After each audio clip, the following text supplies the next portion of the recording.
Hey, what's going on, guys? It's Turin here with another Warhammer Total War online commentary. In this particular battle, I'll be playing the Warriors of Chaos, led by Kolek Suneater. So he's got his Star Crusher here. He's ready to party. Well, I guess, he doesn't actually have the Star Crusher item. I did not purchase it for him, but yeah, he kind of has it, guys. So as far as my army composition goes, again, against the Dwarves, who I'm fighting, and they've made quite a little fortress up here in the hills, I have a mostly armor-piercing army. So Frontline and Chaos Marauders, I feel like they're pretty cost-effective against the Dwarves for 500 resources.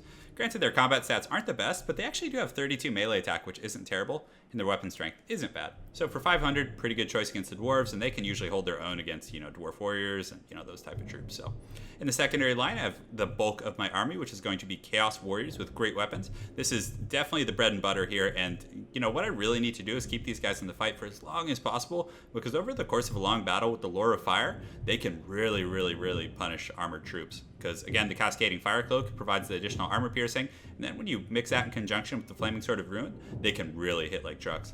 And of course, Kolek, guys, he's just an absolute boss against the Dwarves. If you can keep him away from Slayers and Thunderers, he is very, very good. Well, or any missile troops for that matter, because he only has 30 armor, so you gotta be careful, guys.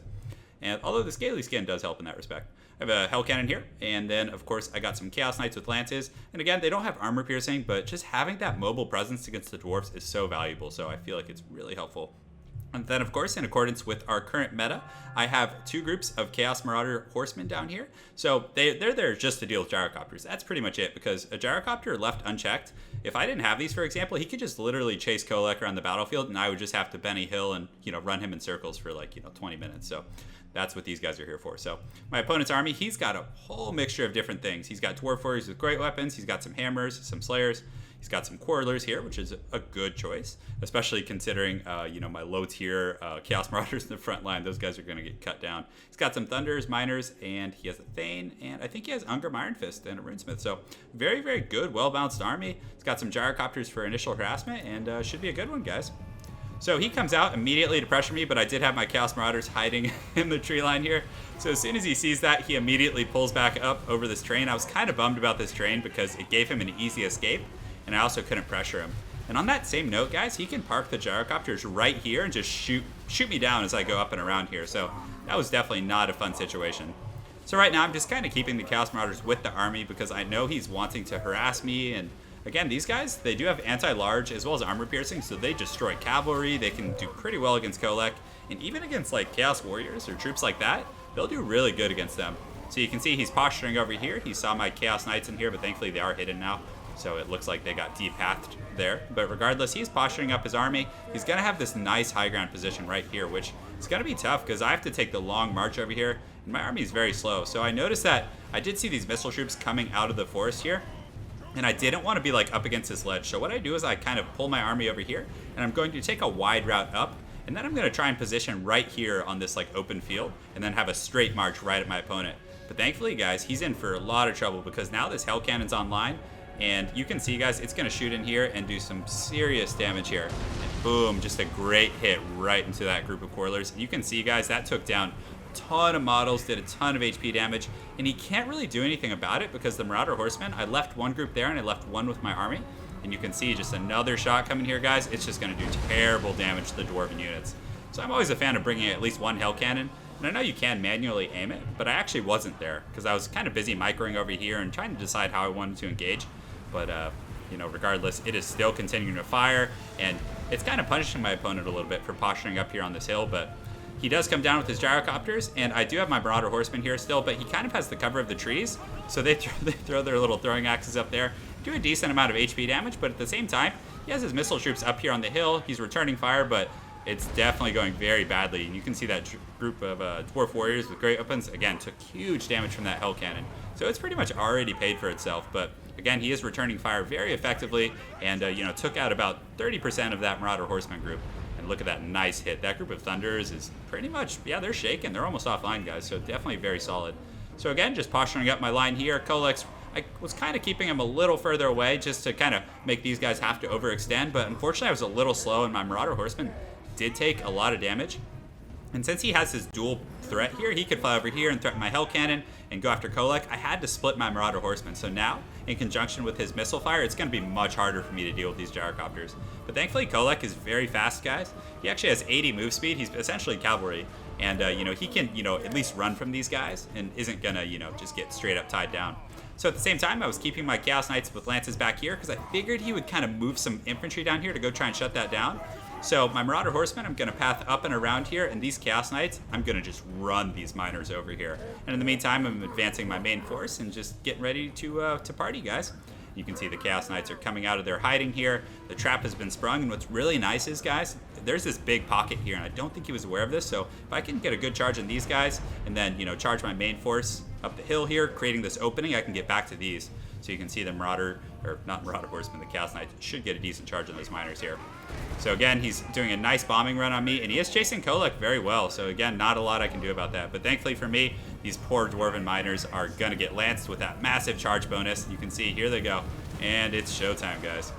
So thankfully they'll be able to clean up those miners. So the miners won't do bad with their armor piercing for how cheap they are. But the main force is engaged. I have used the Cascading Fire Cloak.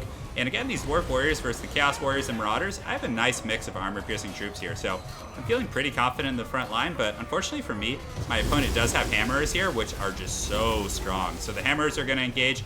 And then I'm pulling in my auxiliary troops and using the Flaming Sword of Ruin. And yeah, he has Ungrim in there. He has a Runesmith. So this is a very, very strong focal point right here, guys. But regardless, my troops are doing well on the western flank and also over here on the hill.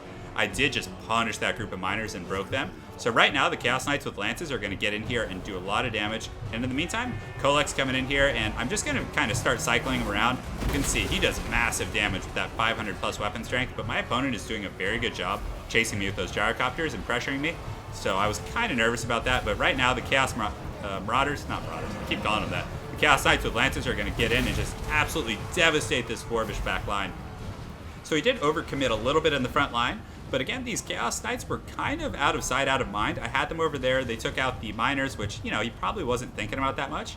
And you can see a lot of his forces here are going after Kolek and are going after my cavalry. This is a perfect opportunity just for cycle charging and just to run these troops down. In the front line, though, guys, unfortunately, Kolek gets a nice lightning storm here. It actually does a lot of damage, guys. It's pretty good against the Dwarves, as they're usually tightly packed. But, Ungrim and the Runesmith and these guys, they're holding their own despite being massively outnumbered here. And that darn Gyrocopter squad is still just, laying the beat down on my cavalry, starting to get some decent shots on these Chaos Knights who are finally starting to take damage. And they have essentially chased Kolek off the field. I'm not sure where he went. I totally lost track of him, but I know I was like hiding him in the jungle and using him to chase down. Yeah, there he's back there. So I hit him back here just for a moment to detach him, and then I'm going to use him to chase down these routing units here. So in the meantime, I was able to get these Marauder Horsemen up, and again, guys, they do have armor piercing, which isn't terrible, and they can, they're getting these gyrocopters finally and shutting those darn things down, which will allow Kolek to come out of hiding. So he's definitely not having fun hiding in the tree line back there. Right now, it looks like the main Dwarvish line has collapsed. The Chaos Knights and Marauders, in conjunction with these Chaos Warriors with great weapons, were really able to just kind of bust this door open here. And you can see this is really, really the icing on the cake. These Chaos Knights with lances coming in, and they have a massive shock damage with an 80 charge bonus. So even if they don't have armor piercing, when they do get that charge in there, they're just going to run down whatever's left of these Dwarvish troops. And you can see that Runesmith is now broken. Ungrim is still in pretty decent shape. And you can see he actually has a lot of guys left, but I made sure to kind of use Kolek to chase off a few of them, and then he's going to come back and just lay the beat down on the last of the troops here. So it looks like my opponent has a Thane. He also has Ungrim Iron Fist here. He has a Gyrocopter as well as some Coilers here. And thankfully these Marauder Horsemen, guys, they're very good in the Dwarvish matchup, because even if they don't bring Gyrocopters, once the main battle is engaged, you can use them on the periphery of the battle and use their armor-piercing missiles to do pretty well. And they actually have 30 missile damage with armor-piercing, which isn't terrible, guys.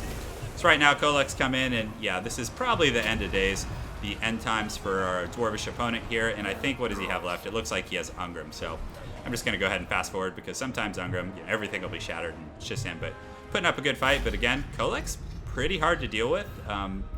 If he was able to kind of sustain and protect his missile line, I think he could have definitely had a chance of winning, because the big breaking point was when those Chaos Knights came up and were just able to run through that entire multi-group of Coilers. They ran through that first group, they ran through that second group, they got the third one, and then they eventually got to the Thunderers too, which was really bad. That's just too much value for that. And also on that same note, the Hell Cannon generated great value as well. So definitely, very, very happy with how that played out. As far as my opponent's front line, I was surprised at how long these Dwarf Warriors held up. I think perhaps, I don't know, I don't have too many criticisms. It was definitely a pretty well-balanced army, but, what I could say is having some maybe Longbeards with great weapons would have been pretty good. And then perhaps bringing one or two groups of regular Longbeards to just kind of protect that flank there on that hill. Because if I had tried to ride through with my Chaos Knights with lances, and he had some Dwarf warriors there, just the standard, shielded charge resist ones, I think, he would have held pretty good. And then on that same note, those Coilers could have just fended off Kolek all day, especially with the support of these Thunderers. So anyways, everything, hindsight's always 20/20. So again, good game to my opponent, a crusty tissue. I look forward to seeing you again on ladder. And thanks again for watching, guys. Hope you enjoyed that Chaos battle. Have a great night and take care.